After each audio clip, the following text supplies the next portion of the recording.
nui, au roa, au pai maarire, ki te wenua, ki te rangi. Nui mai e rai, rai mai e nui. Nau mai rā ki te kupu o te uru i tēnei wā. Me te marama kei te tūpou mai ko ngā reo irirangi e toru, ko ia rā tērā, ko te reo irirangi o te kuri mako taranaki, ko te reo irirangi o Whanganui, tānu atu rā ki te reo irirangi o Kia ora FM i te papai o ia. Nau mai, kia rona ki tiake rā ko ngā pūrongo e wā o te wiki nei. Ka tiake, kia ko uti kawa ke rā ki tēne o ngā pūrongo te waiake nei nā eruera rerekura. No rere koia tēnei. Ko te waiata reke e waiata ka pā ki ngā kau o te maa tangata. Koia tēnei kei te liu o te roe tēnei o ngā pūrongo, ko NLC te o ngā rōpū, ara e kawe ake ana i te rākau o te waiata reke. Ka tiake kia aro matua nui tātou ki tēnei o ngā pūrongo. Ko te rōpū waiata reke no whanganui kua whaiparai e, ara ko NLC e whakaputa tonu ana i ngā waiata o. I te tau 2012 i whakawhiwhia rātou ki te taonga mō ngā tino pēne reke mo te pūtea waiata Know Your Roots me tā rātou whakahautanga o te waiata maranga ake ai. Ai tā te reo Arataki a Baz Muir ko te mai waiata kei roto i tana whakapapa. Going back to the days, my mum had a band, and that was the biggest influence, was my mum's musical talents, really. And so we were around it all the time. And then we were, well, obviously you just naturally pick it up and you just go for it. However, that's not always the case. I think I was the only one out of the siblings that sort of followed through with the music career. But I was brought up around the Bob Marley music, and that's sort of been my influence from then till now. Ai tāna, i roto i ngā whātau kua pauri ake nei, kua pakari ake tana pēne, ko tana tamāine, tētei o ngā kai waiata. We've had sort of a lot of different musicians come on board and jam with us for a while, and then we're sort of settled on a good crew at the moment. We've been together for about a good 4 years now, so and that's how we formed the group we got now, NLC, the band we got now. And Shay, my daughter, she's always been there, and so even though she had her little project, solo project, but she's always available for us anyway, you know, NLC, because she's a huge part of it anyway. Te aua nei e mō i o tia whānui tia nā whanganui mō ngā rōpū waiata reke. Ai tā Baz kei te tautoko rātou i a rātou anō. The music scene here is quite vibrant. In regards to reggae music, I sort of get a lot of help from the other reggae musicians in Whanganui, and it's just a text or phone call away and around here helping out. So, you know, I really appreciate that. All the aroha that's out there wanting to help each other out. I think that we need some sort of reggae concert here to sort of ignite the reggae scene anyway back up, and with the COVID and everything happening at the moment, man, it's made it real tough, and I think if we can have a reggae concert here, it'll pick up again, and everyone be excited about that. And but hey, you know, all the musicians and bands are just keen just to play and get back out there. E mii ana a Baz kia irirangi te motu mo te pūtea tautoko. Ai tāna ki te kore tō tono e whakaitia kia kaa aere tonu. And it has sort of opened doors because we're on our third round. We've got 3 funding opportunities now. So, you know, you create a name for yourself and you keep proactive and you keep delivering the goods, and they see that and they keep a track record of you as well. So definitely open the doors, and I encourage everyone to give it a go, you know, jump on board, submit something. And I've had a few bands hit me up and ask me for help in regards to doing that, and I'm more than happy to help out where I can, you know. So if it doesn't go through the first round, just keep going. Just keep going and keep going. I mean, I remember my first email I got from New Zealand On Air. I opened it up and I said, thank you for your submission. Unfortunately, I said, oh man, that was a cool song too. Anyway, I carried on and I kept doing it. And it got to a stage where I kept opening my email, unfortunately, unsuccessful.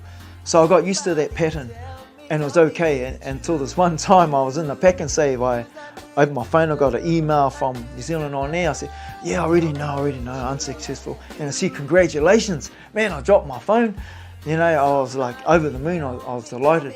E ki ana te whakataua ki, ko koe te taupā, ki hai e pua wai au moimoia, ko NLC te tauira o te aumangia.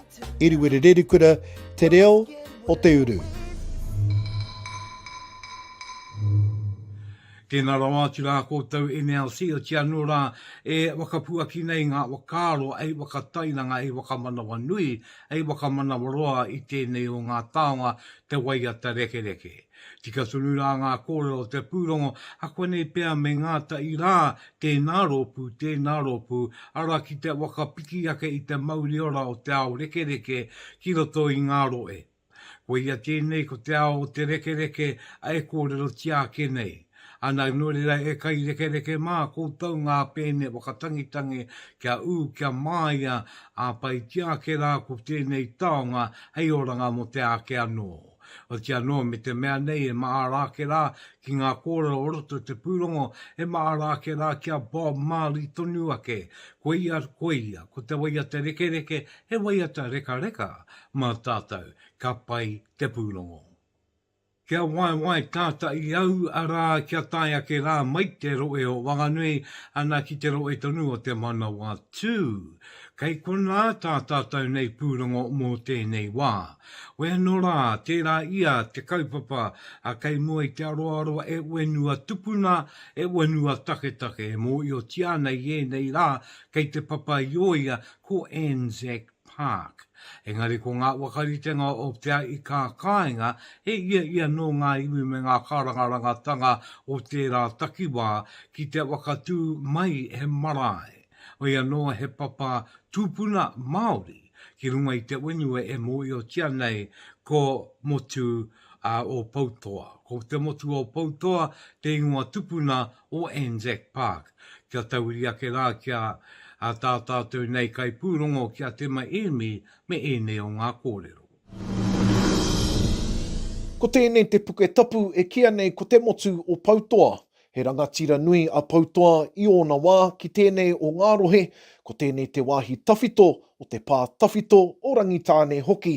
Engari I panoni I te ingoa o te wāhi nei I te wā o te pakanga tuatahi o te ao. I whakaingoa tia ko Anzac Park, he tohu whakamānawa ki ngā hoia no te rohe tonu I hinga I te mura o te ahi. But many of us don't know that. Many of us live in the world of the Palmerston North City Council where this place is called Anzac Park. And Anzac Park is significant because of the, as much as anything, the fact that the Maori Battalion were sequestered down here and trained just below us at Hokowhitu. But knowing it as Te Motu o Pautoa is a completely different thing. And most people in Palmerston North, including our own people, don't realise that we came here 400 years ago and that some of us lived on the site for more than 400 years. So there's a lot of significance around the site, and today is a great opportunity for us to start, one, bring our own people into this co-management process that we have with the City Council, with ambitions to build an urban marae and a few other things up here. I roto I te rua tau kua hipa, I wānanga hea e rangitāne me te kaunihera ārohe o te papa ioia I te kaupapa hanga marae ki runga I te whenua nei. He wāhi haumaru mā ngā iwi me ngā hapori katoa o te rohe. We've got quite a way down the track now. We've been on this project for 2 years and we've done quite a lot of consultation. All that consultation is council process. It's all required by council because they have to demonstrate they've done certain things before they take the next step. A month ago we had a significant meeting directly with the councillors to get the tick off to go the next step of the project. So that tick off means that we now move to big ideas to actual designs.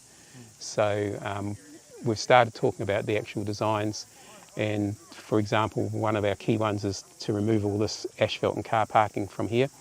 that will see we've acquired, or council's acquired land down below us where new car parking will go, and that new car parking will connect to an extension of the walkway along the river. Ko te motu o pautoa, te pā tawhito tapurawa i te papa i oia. I heke ngā toto i roto i ngā pakanga nui i reira, nā whai anō, kua whanake haere i te whenua, ka heke ki runga i ngā riporipo o te awa o te manawa tū, ka kitea i te huapai o te rā, mai i au kautere. Te pūtaki o te rā nei, kia kōrero i ngā kōrero tawhito, ngā kōrero pūrākau, ngā kōrero onehe, ngā whakapaoho ki te wāhine i te motu o pautoa, ki a tātou nei uri. Nui i ngā tau kua hori nei, ko whakarite wānanga kia kōrero i aua kōrero rā, ko te nui o te muia i haere mai ko te iwi Pākehā. Ara ko ngā neighbours i hui mātou tahi rātou, ko etahi tangata o te kaunihera, ngā pākihi, ngā tangata o te hāpuri anō hoki. Engari i tū anō a mātou nei whakaaro o tērā pē me kōrero hoki tātou, mātou nei ngā kōrero onehe ki a tātou nei uri. Atu i te rima rau ngā tau, i noho ai te iwi o rangitāne ki te motu o pautoa, ki te taha o te awa. Ka hoki atu ki runga ngā iwi i ngā wā ka tupu ko te riri, ka pakanga ki ngā hoa riri. Miharo katoa ahau, kia tutuki nei i tawa muimuia, i tawa tirohanga whānui, timata hia i ngā tau, i tō wao e oranga, i ora nei i tōku whaia, me tōku krani papa, i timata i tawa kōrero kia whakahoki te Māori, ki tētahi marae ki konei, i nāe nei, ana kei te tino aro mātou te iwi nei, ki tawa kaupapa kia tutuki. But it was also the centre of a food bowl. So over here was all wetlands. The river wasn't here at the time. The river was over where the lagoon is today. And so the kaina of Ruahine was just down here. And people were just living in those gardens, and behind us, Moko where they did the same thing. And streams full of fish and tuna and things like that. So it was both a significant defensive site, but also the centre of a food bowl for rangitane. Ko te wawata nui o rangitāne, kia tutuki kau atu i tēnei o ngā kaupapa, hei te kautau e tū mai nei. Te mehemi te reo o te uru. E te mai te hoa tēnara wāti koe me te pai anō ki o tēnei o ngā pūrongo. Nā kua rongo ake rā tātou te koingo me te āweo o ngā iwi o roto ana mai o tērā takiwā ana o rangitāne. Rangitāne tupuna rangitāne karanga mai i tō koutou tino aro matua nui ana ki te wakatū mai he marae ki runga i te motu o pautoa. Nō reira tō koutou toa e hara i te toa takitahi, engari he toa taki tini tonu. Kia mautonu rā ki te ara i wei o tia mai ai e o koutou tupuna, ana kia waka ora ngia no ngā pou. O te ware ara o tia no ngā pou o te marae, ara ki runga o pou toa. Nō reira koe nei rā te kupu o te uru, te mi i kaua ke nei ki tēnei wakaro rangatira nui. Tēnei ka māwe e mai te take o roto ana mai o te manawa tū, o te anō kia taia kia anō ki roto i a Ngāti Ruanui ki te mātonga o Taranaki. Kei kona e tū mai ana tēti o ngā mokopuna Taranaki, rau korua pe u ngā maunga, ko ia tēnei ko rongo nui mākea a ka pita. Mōna tēnei o ngā pūrongo te waia ke nei, e uri nā ngā ngungu rākau o Taranaki rāwa ko rua pe u maunga a tēnei kia ta uri ake ki te pūrongo.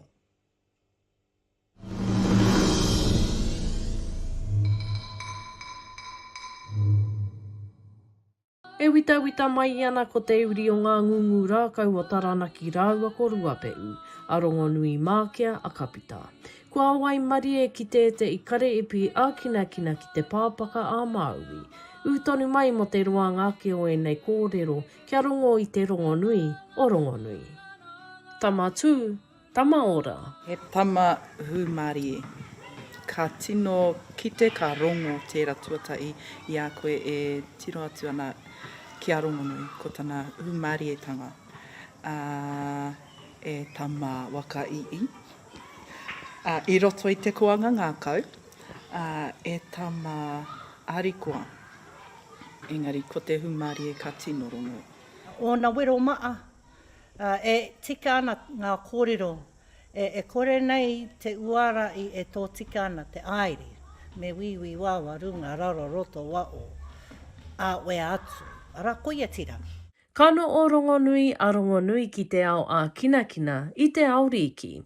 Ko ia ko rongonui kuwaimari e ki te i kare ipi, kia kuraina ki Marsden High ki te pāpaka a Maui, ara a i te reiria.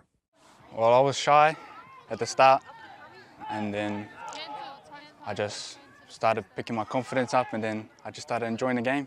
Rauru Hawks has been my main club ever since I grew up here, and then I went to go play for Taranaki, and then I made New Zealand Māoris in 2019, and then that's when my journey started excelling from there.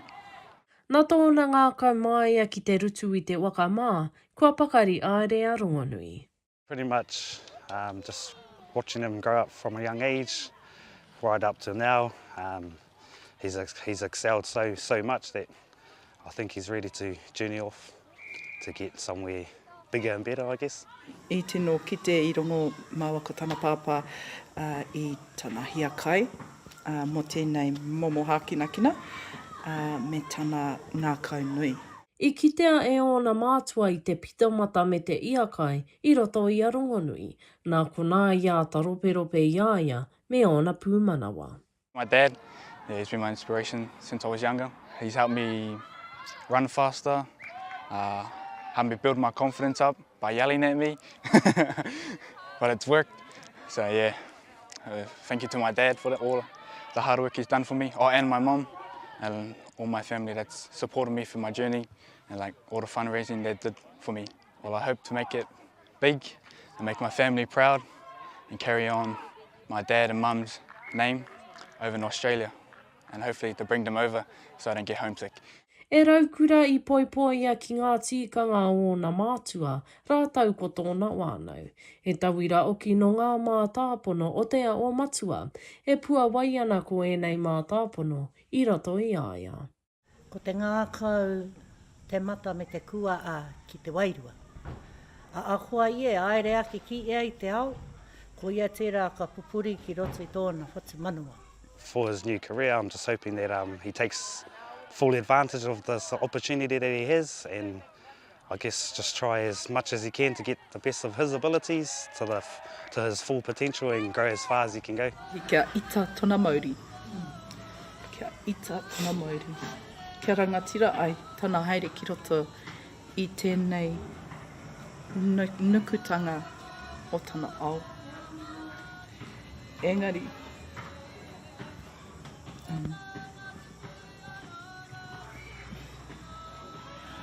kia tipu tonu tana humarietanga.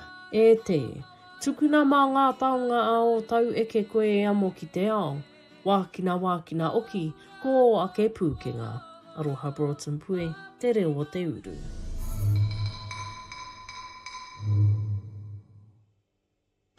Wē no rā, kai konei ka tuku nātu rā ko te aumi i ki runga i a koe e te. Kia piki te ora te ka te mārawatanga ki runga i a koe. I a koe ka kawe ake nei te rā kau au o mātua.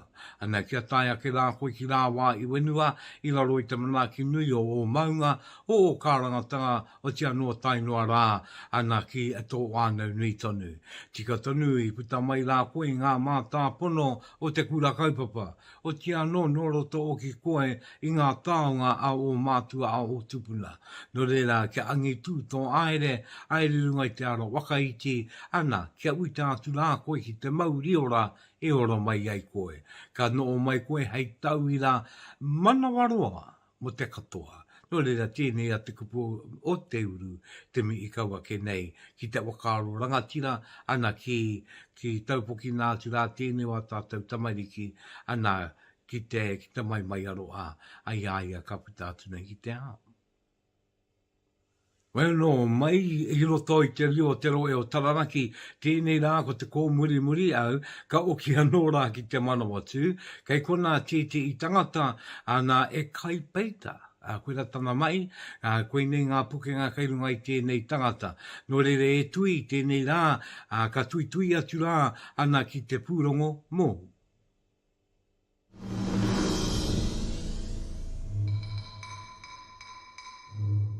He tohu whakamana ki tēnei o ngā pāpa, I whakakanuhi ai I tōna whānau me ona hoa, me tōna wāhi mahi anō hoki, kia tū ia hei toa whakaihu waka kai peita tauira o te tau.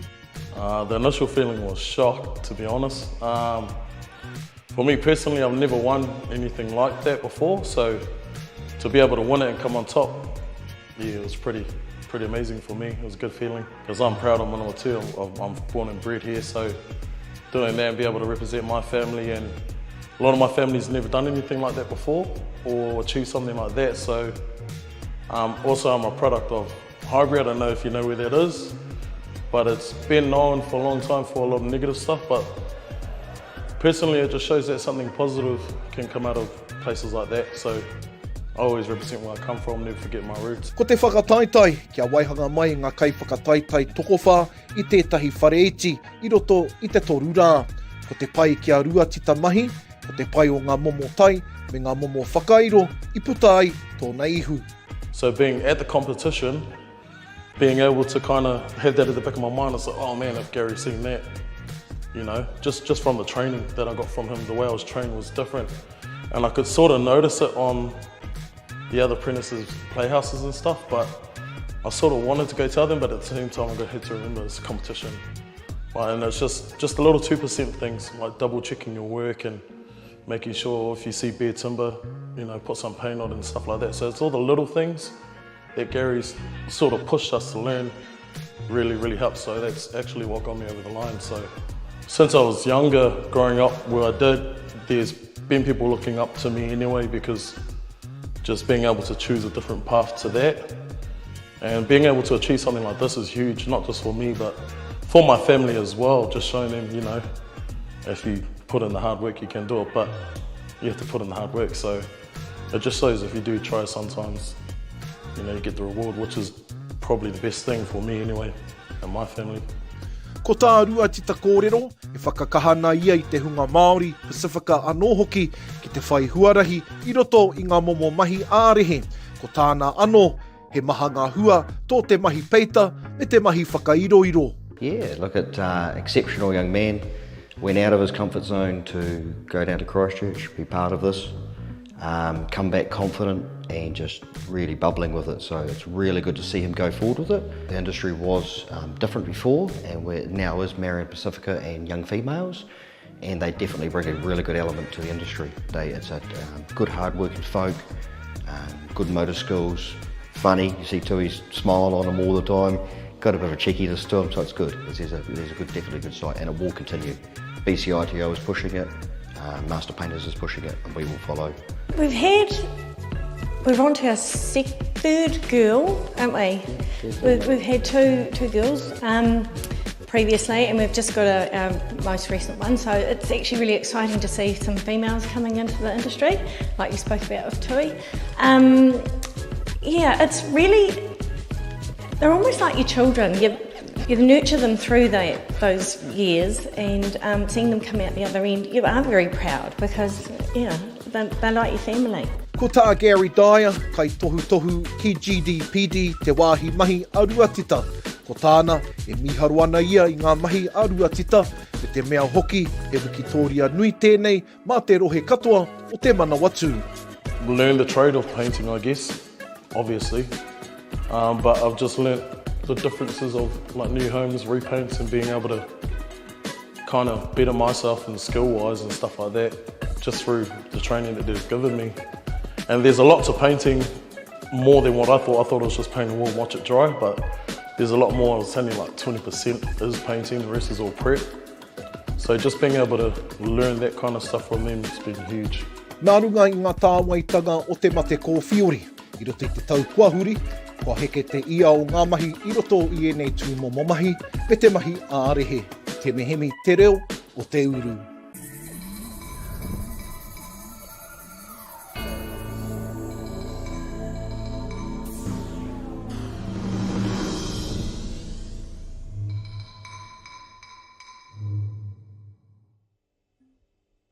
Mate mi aronui atu anau I tēnei o ngā pūrongo, anei te tangata ko tui e ka anei, ana ki te waka puta, ki te waka aora, I ngā pukenga kei runga iaia, ngā akoranga ano katoa ki runga ki aia. Ana kia maia tōna tū, wenoa I au atu rā I tōna wānau, e pukenga nui rā e rā te peita, o tia no te mai pani. Engari tēnei rā ka mi ake rā ki te kaupapa, ka mi ake rā ki te ōtaka tonu, ana I tū mai ai koe, ana taino atu rā ki ngā mai ka mai a mai e koe, hei oranga mou, hei oranga mo tō anau, hei oranga mo te katoa. Ka tia ui konei a te iwi koe ia tēnei ko ngā pūrongo, kua puta mai nei I te reo o te uru. Ki ngā kaitoa kōrero mai, ka nui te mei. Kia kōtau kai ngā kai wakarongo mai, kai ngā taringa areare, kai ngā mata mātakitaki. Tēnā rawa atu rā kōtau. Awa tia no kia tau o ki rā ngā mei ki runga I te māngai pāo, ana taunaki nui mai ana I tēnei o ngā ōtaka I roto ai ngā marama tanua mai ki tēnei wā. Te māngai pāo tēnā kōtau e te iwi ki runga ki raro, ki wā o ki roto, rire au. Pai mari.